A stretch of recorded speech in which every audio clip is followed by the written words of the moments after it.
Chromosomes. Little strands of nucleic acids and proteins are the fundamental genetic instructions that tell us who we are at birth.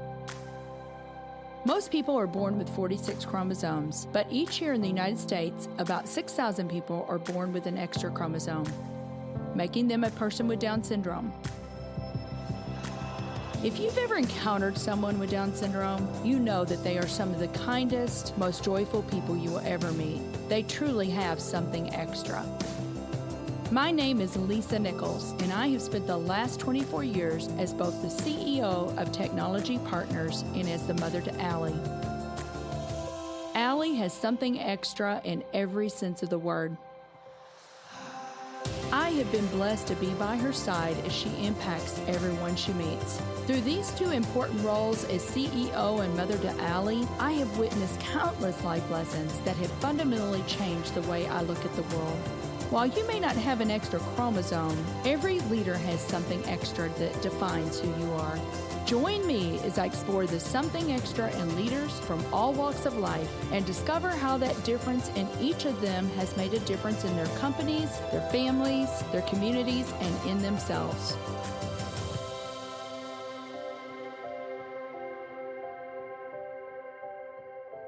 I'm thrilled to have Lori Jacob on the show today.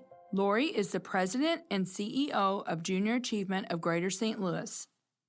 Lori, I am so excited that you made the time to be with us today. You and I have known each other now for, what do you think, maybe 15 years? Yes. You and I got to know one another when I was on the JA board, and I want to talk a lot about that. But before we do, what was growing up like for you? I had a happy household.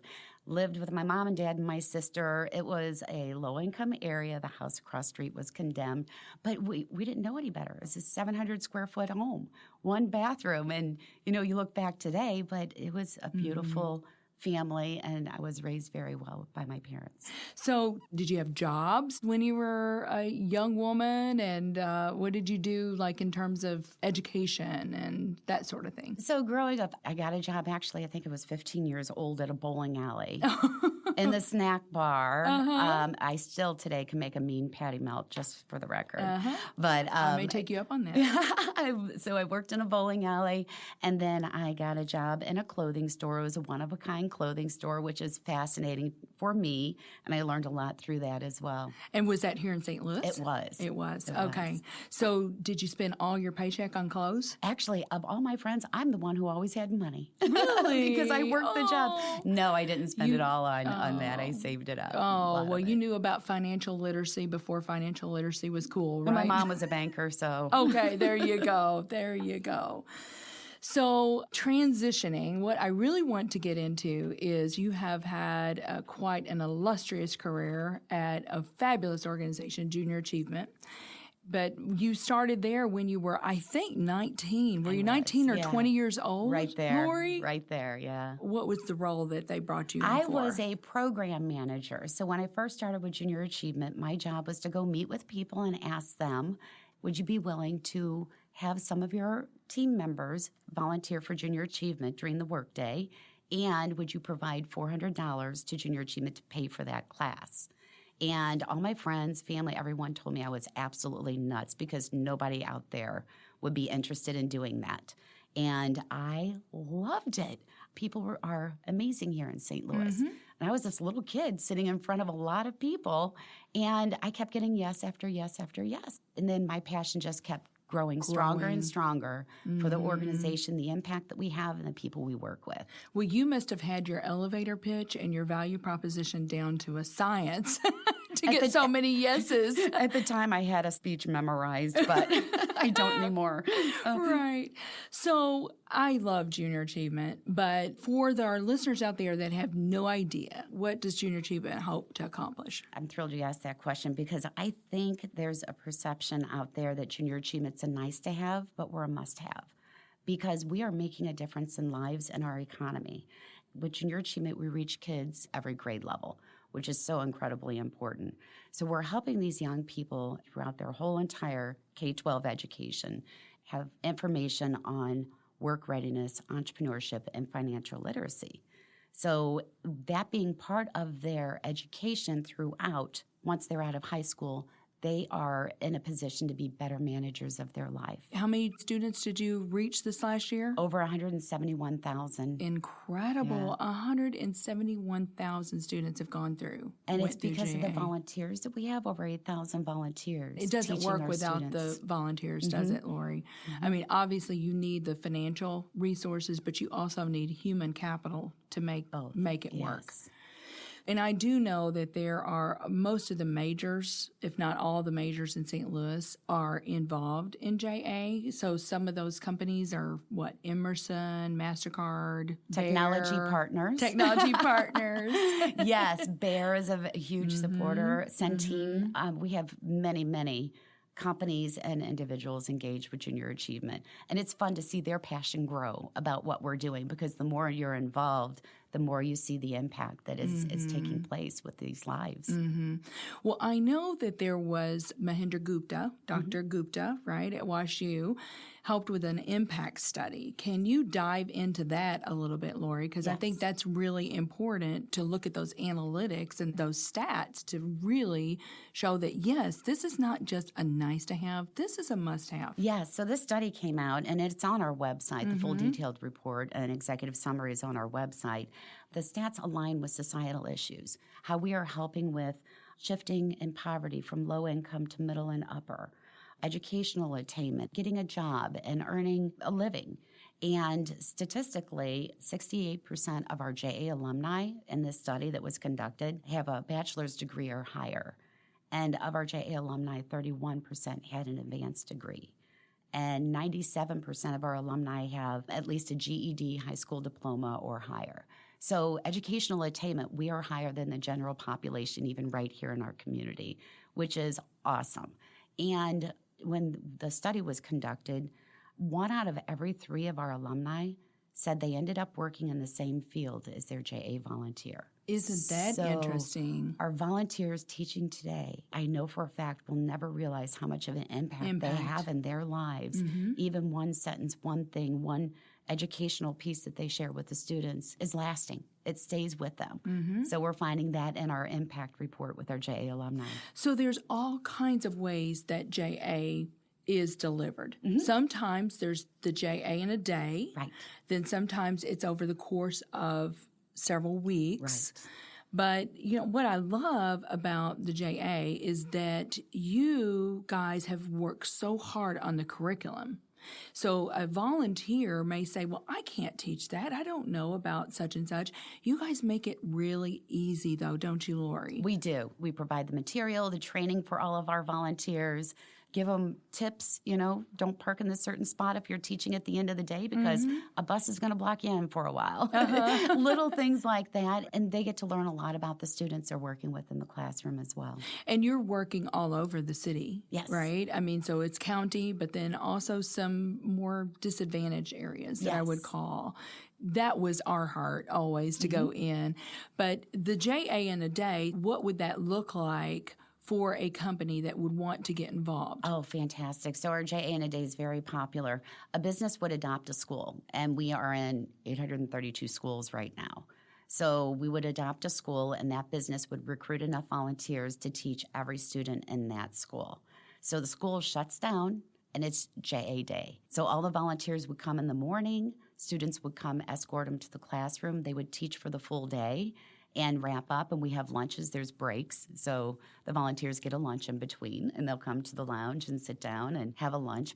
It's great for the school. It's great for the business. It's an awesome team-building event for employees to do. I love that part of it. And the volunteers usually end up learning a few things themselves. Absolutely. Let's take just a couple of grades and say, what would it be for maybe a second grader?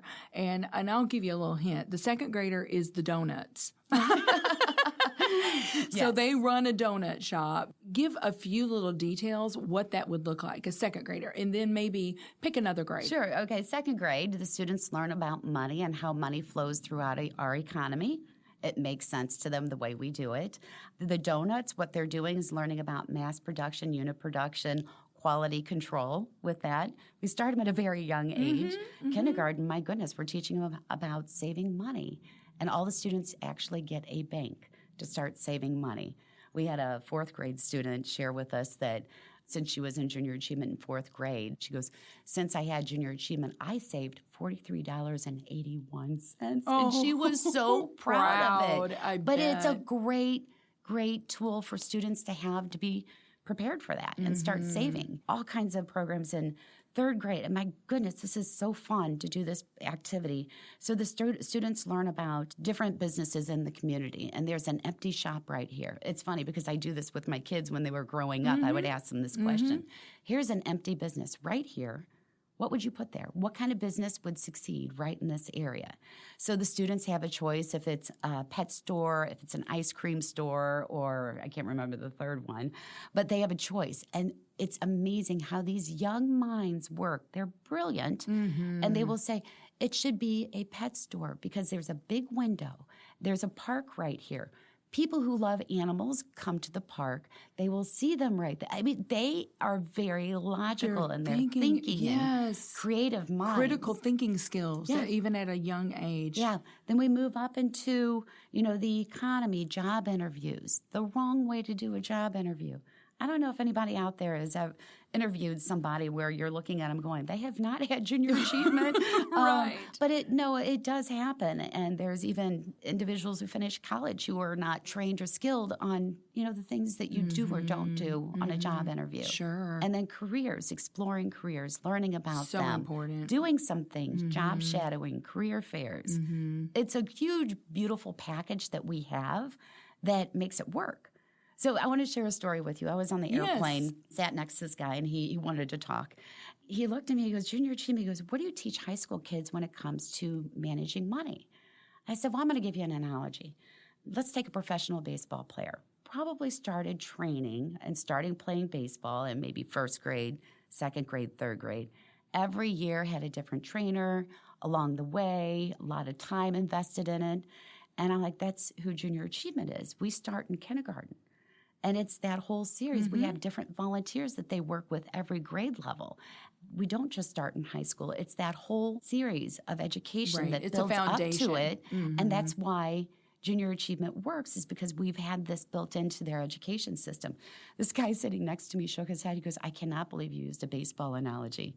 I'm like, why? He goes, I don't tell people, but I'm a professional baseball player. Oh, my goodness. Who are you? It was Gary Gaetti. Oh, my goodness. Isn't that funny? That is so funny. But it really does explain junior achievement well. It's not a one-time thing. It's part of their education. Right. And to your point, when a school says, yes, JA is going to be part of our curriculum, every year they're building on what they learned the year before. Absolutely. So it's not the same thing every year. Right. And you know what's interesting? Every year we have more requests from educators, from schools in our community than we could even find enough volunteers for. So, I mean, there's usually at least 16,000 students who go without JA where schools request to have it in their school. And we grow. We keep growing every year with volunteers, but the demand continues to outweigh our ability to fill all those classes with volunteers. Well, I hope after this episode, Lori, that, Wouldn't that be awesome? that those 16,000 students are taken care of. Yes. We're going to take a quick break, and we'll be right back with Lori Jacob. We at Technology Partners understand the difficulty to find work that is engaging, yields high pay, and facilitates a work-life balance. Over the past 25 years, we have enhanced the IT teams of over 244 client companies and placed more than 3,000 IT professionals with them on short-term or permanent basis. Our staff includes over 300 experienced IT professionals, so if you're looking to take the next step in your career, visit jobs.technologypartners.net, apply for a job, and one of our expert recruiters will be happy to connect with you. Welcome back. So, Lori, JA is not just St. Louis, right? It's a worldwide organization. Yes, worldwide. We reach 10 million students worldwide. And in the United States, there's 106 junior achievement operations. And we are very fortunate, great team, great board, great constituents, that we are the fourth largest junior achievement operation in the nation. That is incredible because I know as of recent, we're the 21st largest metro, but we're the 4th largest for junior For achievement. junior achievement. Congratulations. Yeah, it's great. It's because of the volunteers that we have and the help that we get. Well, thank you to any board members that may be listening, volunteers that are listening. Certainly a great organization to get involved in. So there is something else very unique about St. Louis. We have our center, right? Yes. We have our Junior Achievement Dennis and Judy Jones Free Enterprise Center that is here in Chesterfield, and we have 2 programs that take place there. One is JA BizTown for 5th grade students, and the other one's JA Finance Park for middle grade and high school students. And the third new addition we have at our facility is our JA STEM 360 Center presented by Bear. And that is a lot of fun as well. And we've built something pretty special around that. Our JA BizTown program for 5th grade students, 150 students come at a time, 130. They all apply for jobs before they come, and they come into this mini city. So when they show up, they know what their objective is with their job, with their business, to operate with a surplus. They also become consumers in their city, and some are smart consumers just like the real world, and some are not so smart consumers right. just like the real world. Right. But they learn a lesson. It's interesting because when students get a break, some students spend their money that they earned on their job on a whole bunch of little things. And then the second break comes around, they're looking at their friends and they're like, wait a minute, how could you afford that? You know, you don't make as much in your job than I do. Well, I saved it from the first time. It's a great thing. So many things are happening in there. I would encourage anybody who's not been to the center, go and take a tour. It is really amazing because on that side, not the finance part, but on the younger side, there was St. Louis Children's Hospital. There was a bank. There was a radio station. Ameren was in there. Is Ameren still in there, yes, Lori? They are. Absolutely. So these students really get a sense for, oh, you have to pay your electric bill. Right. And you have a meter there that shows them how much they're spending. If your child gets sick, you take your child to St. Louis Children's Hospital. You go deposit your check at the bank. I mean, it really does give them a sense. This is how the world works. And then Finance Park, I just remember, I love that because every student's given a scenario. Right. So JA Finance Park, when the students walk in, they're given an iPad and a random life scenario. So it could be you're married, you have 3 children, your spouse does not work out of the household, you make $26,000 a year, this is your job, this is your education, and so on.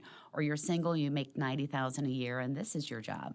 So it's all random. So the students have to go through and figure out how to manage their budget with 21 different budget items. So the students learn about car insurance, taking out a loan for a car, taking out a loan for a home. Some students have great credit, average credit, not so great credit. So they also learn if your credit's not great, you might not be able to afford that home. And they apply for a loan for a home. They're doing everything at this level that adults do. It's a simulated life. It is. It is. But they can make a mistake before they get into the real world, right? And they can learn those things. So I want to tell a real fun story Yeah, about this. please So in do. JA Finance Park, we had a student from St. Louis City Public School District, high school student, go through the program. And we learned later from the teacher that this young lady went home to mom to show mom how to manage their household budget. So it was a high school student, mom, and 2 younger siblings in the home. Well, they worked with it, and the mom ended up turning the whole entire household budget over to their daughter, high school daughter, to manage. Then it got to the point where mom came home, gave her daughter her paycheck. Her daughter deposited the paycheck, paid the bills, and gave her mom an allowance. amazing. Never in a million years did I think that power would travel to that level. It's amazing. That's only one story that I'm sure you could tell dozens and Right. dozens, right, Lori? Right. Well, I just love junior achievement. So let's talk about something extra. What is something extra that maybe you've seen in one of your team members or team, however you want to talk about that something extra, Lori? So there's something extra. Our team has actually been working on this for years, but a big focus this year is to enjoy the journey. All of us have stresses, anxieties, worries, fears in our lives. We all have that. And what comes along with those sometimes are some negative behaviors. And what we want to do is anytime we come into contact with somebody that, it might be snippy or whatever it might be, there's a really good chance there's something going on in that person's life. So we're focusing on how do we help this person enjoy the journey? How do we work together? We even put a plan together. Every person who walks in our door, how do we help every single person who walks in enjoy the journey that we have? Well, I know that you had a little bit of what I call a life interruption.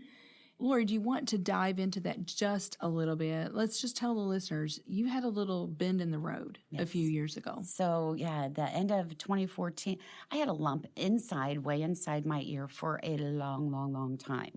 I was told everything's going to be fine, no big deal, leave it in there. So I was tired of talking about it, and in December of 2014, I just told my doctor, I'm like, let's just get it out. I'm tired of talking about it. It's like, okay. January 15th, I got a call in 2015 that it's a very, very rare form of cancer inside my ear. Not only is it rare, but for it to show up in my ear is even more rare. So I just started Googling. I was not sad, not mad. I just started Googling what is the best hospital who has worked with this type of cancer. And so I immediately went to MD Anderson, did the surgery, lost all my hearing in my left ear. I had perfect hearing, by the way. When I drove down there, I just cranked on the music and enjoyed it. My last hurrah with my ear. I enjoyed the journey going down because I knew what was going to happen. I had the surgery and lost my hearing, and then went back a week later, and they said, okay, now we have to do chemo and radiation with this.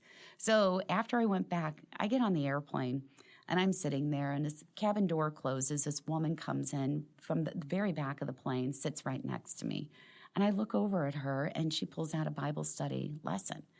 And I said, oh, my goodness. I said, Bible study fellowship. I said, I was part of that.